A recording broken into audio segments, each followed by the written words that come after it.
Mr. Secretary, it's great to be here with you, and I've been looking forward a long time to be able to call you Mr. Secretary. Good afternoon, everyone. It's an honor to be back at the State Department under the eyes of the first American chief diplomat, Benjamin Franklin. And by the way, I want you all to know in the press, I was the Benjamin Franklin Professor of Presidential Politics at Penn. And I thought they did that because I was as old as he was, but I guess not. Anyway, all kidding aside, it's great to be here and stand alongside our most recent senior diplomat, Secretary Tony Blinken. Mr. Secretary, thank you for welcoming us today. We've worked together for over 20 years. Your diplomatic skills are respected equally by your friends and our competitors around the world. And they know when you speak for me. And so is the message I want the world to hear today. America is back. America is back.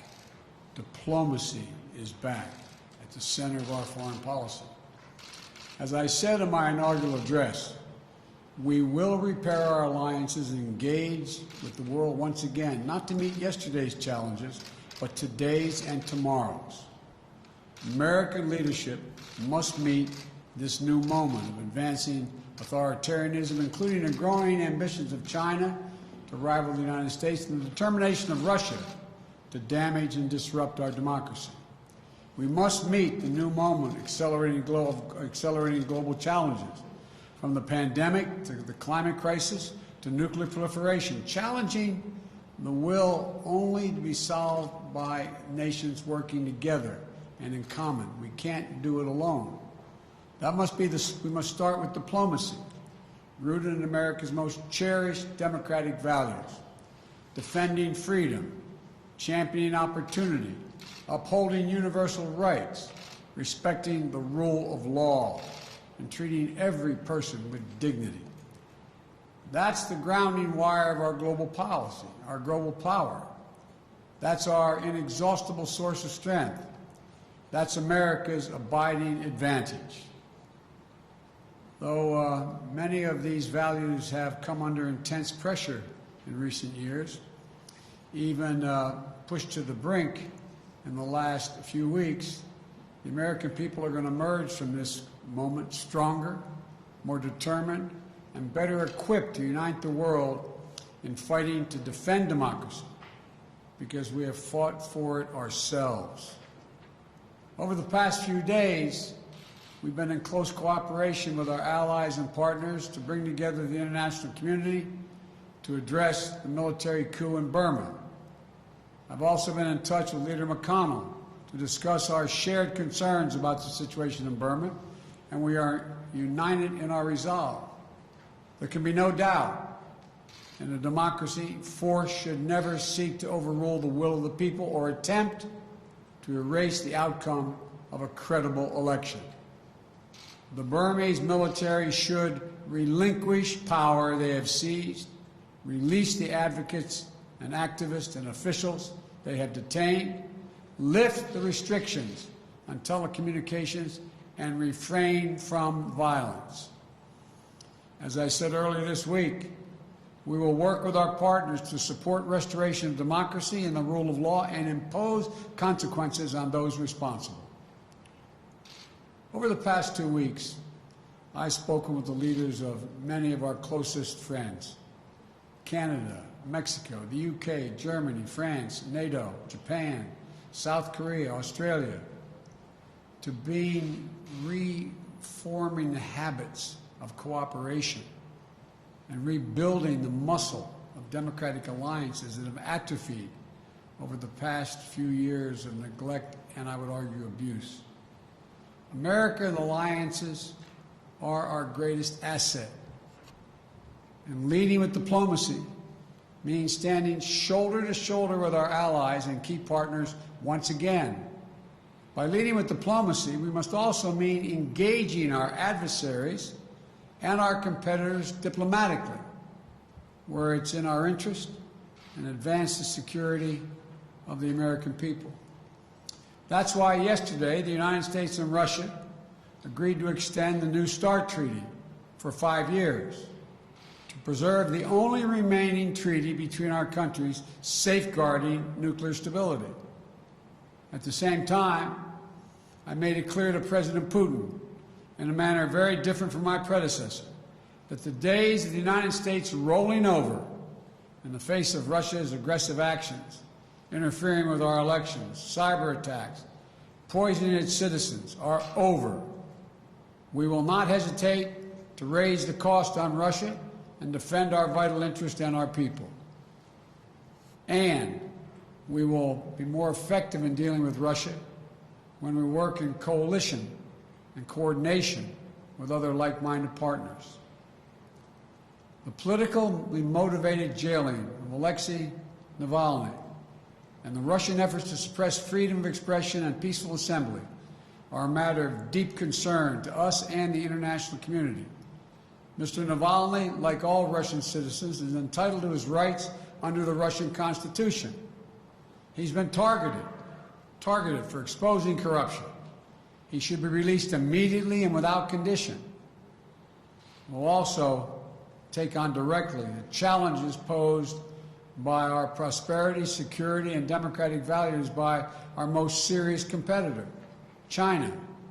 We'll confront China's economic abuses, counter its aggressive, coercive action to push back on China's attack on human rights, intellectual property, and global governance.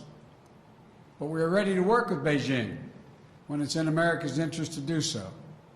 We will compete from a position of strength by building back better at home, working with our allies and partners, renewing our role in international institutions, and reclaiming our credibility and moral authority, much of which has been lost. That's why we moved quickly to begin restoring American engagement internationally and earn back our leadership position, to catalyze global action on shared challenges. On day one, I signed the paperwork to rejoin the Paris Climate Agreement. We're taking steps led by the example of integrating climate objectives across all of our diplomacy and raising the ambition of our climate targets. That way we can challenge other nations, other major emitters, to up the ante on their own commitments. I'll be hosting a Climate Leaders Summit to address the climate crisis on Earth Day of this year. America must lead in the face of this existential threat. And just as with the pandemic, it requires global cooperation. We've also re-engaged with the World Health Organization. That way we can build better global preparedness to counter COVID-19, as well as detect and prevent future pandemics, because there will be more.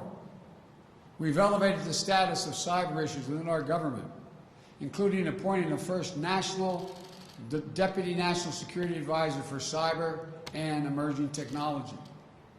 We're launching an urgent initiative to improve our capability, readiness, and resilience in cyberspace.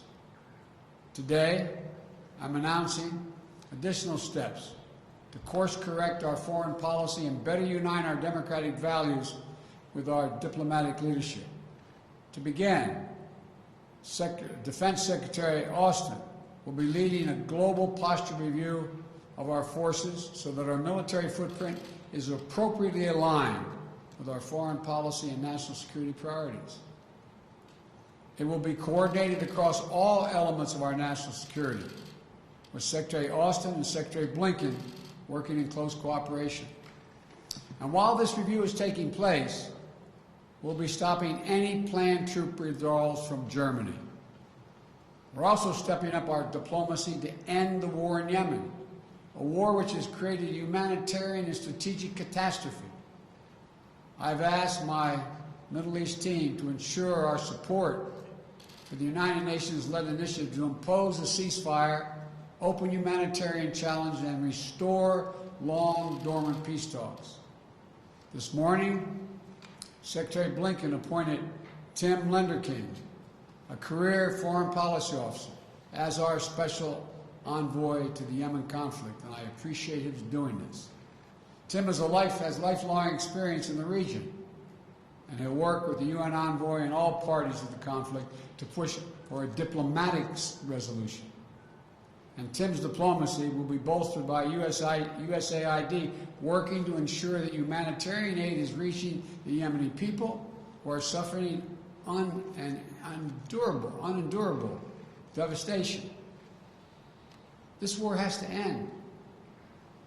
And to underscore our commitment, we are ending all American support for offensive operations in the war in Yemen, including relevant arms sales. At the same time, Saudi Arabia faces missile attacks, UAV strikes, and other threats from Iranian-supplied forces in multiple countries. We're going to continue to support and help Saudi Arabia defend its sovereignty and its territorial integrity and its people. We also face a crisis of more than 80 million displaced people suffering all around the world. The United States' moral leadership on refugee issues was a point of bipartisan consensus for so many decades when I first got here.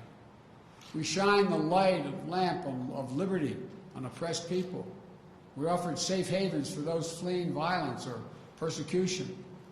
And our example pushed other nations to open wide their doors as well. So today, I'm approving an executive order to begin the hard work of restoring our refugee admissions program to help meet the unprecedented global need. It's going to take time to rebuild what has been so badly damaged, but that's precisely what we're going to do. This executive order will position us to be able to raise the refugee admissions back up to 125,000 persons for the first full fiscal year of the Biden-Harris administration. And I'm directing the State Department to consult with Congress about making a down payment on that commitment as soon as possible. And to further repair our moral leadership, I'm also issuing a presidential memo to agencies to reinvigorate our leadership on the LGBTQI issues and do it internationally. You know, we'll ensure diplomacy and foreign assistance are working to promote the rights of those individuals included by combating criminalization and protecting the LGBTQ refugees and asylum seekers. Finally, to successfully reassert our diplomacy and keep Americans safe, prosperous, and free, we must restore the health and morale of our foreign policy institutions. I want the people who work in this building and our embassies and consulates around the world to know I value your expertise and I respect you, and I will have your back. This administration is going to empower you to do your jobs, not target or politicize you. We want a rigorous debate that brings all perspectives and makes room for dissent. That's how we'll get the best possible policy outcomes. So with your help, the United States will again lead, not just by the example of our power, but the power of our example. That's why my administration has already taken the important step to live our domestic values at home, our democratic values at home. Within hours of taking office, I signed an executive order overturning the hateful, discriminatory Muslim ban, reversed the ban on transgender individuals serving in our military. As part of our commitment to truth, transparency, and accountability, we stated on day one, we started on day one with daily briefings of the press from the White House. We've reinstituted regular briefings here at State and at the Pentagon. We believe a free press isn't an adversary. Rather, it's essential. A free press is essential to the health of a democracy. We've restored our commitment to science and to create policies grounded in facts and evidence. I suspect Ben Franklin would approve. We've taken steps to acknowledge and address systemic racism and the scourge of white supremacy in our own country. Racial equity will not just be an issue for one department in our administration. It has to be the business of the whole of government and all our federal policies and institutions. All this matters to foreign policy because when we host the Summit of Democracies early in my administration, to rally the nations of the world to defend democracy globally, to push back the authoritarianism's advance, we'll be a much more credible partner because of these efforts to shore up our own foundations. There's no longer a bright line between foreign and domestic policy. Every action we take in our conduct abroad, we must take with American working families in mind. Advancing a foreign policy for the middle class demands urgent focus on our domestic economic renewal. And that's why I immediately put forth the American Rescue Plan to pull us out of this economic crisis. That's why I signed an executive order strengthening our Buy American policies last week. And it's also why I work with Congress to make far-reaching investments in research and development of transformative technologies. These investments are going to create jobs, maintain America's competitive edge globally, and ensure all Americans share in the dividends. If we invest in ourselves and our people, if we fight to ensure that American businesses are positioned to compete and win on the global stage, if the rules of international trade aren't stacked against us, if our workers and intellectual property are protected, then there's no country on earth, not China or any other country on earth, that can match us. Investing in our diplomacy isn't something we do just because it's the right thing to do for the world. We do it in order to live in peace, security, and prosperity. We do it because it's in our own naked self-interest. We strengthen our alliances, we amplify our power, as well as our ability to disrupt threats before they can reach our shores. When we invest in economic development of countries, we create new markets for our products and reduce the likelihood of instability, violence, and mass migrations. When we strengthen health systems in far regions of the world, we reduce the risk of future pandemics that could threaten our people and our economy. When we defend equal rights of people the world over, of women and girls, LGBTQ individuals, indigenous communities, and people with disabilities, the people of every ethnic background and religion, we also ensure that those rights are protected for our own children here in America. America cannot afford to be absent any longer on the world stage. I come today to the State Department, an agency as old and as storied as the nation itself, because diplomacy has always been essential to how America writes its own destiny. For the diplomacy of Ben Franklin helped assure the success of our revolution. The vision of the Marshall Plan helped prevent the world from foundering on the wreckage of war. And the passions of Eleanor Roosevelt declared the audacious idea of universal rights that belong to all. The leadership of diplomats of every stripe doing the daily work of engagement created the very idea of a free and interconnected world. We are a country that does big things. American diplomacy makes it happen.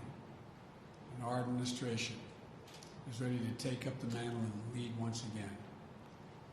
Thank you all. May God bless you and protect our troops, our diplomats, and our development experts, and all Americans serving in harm's way. This way. Thank you.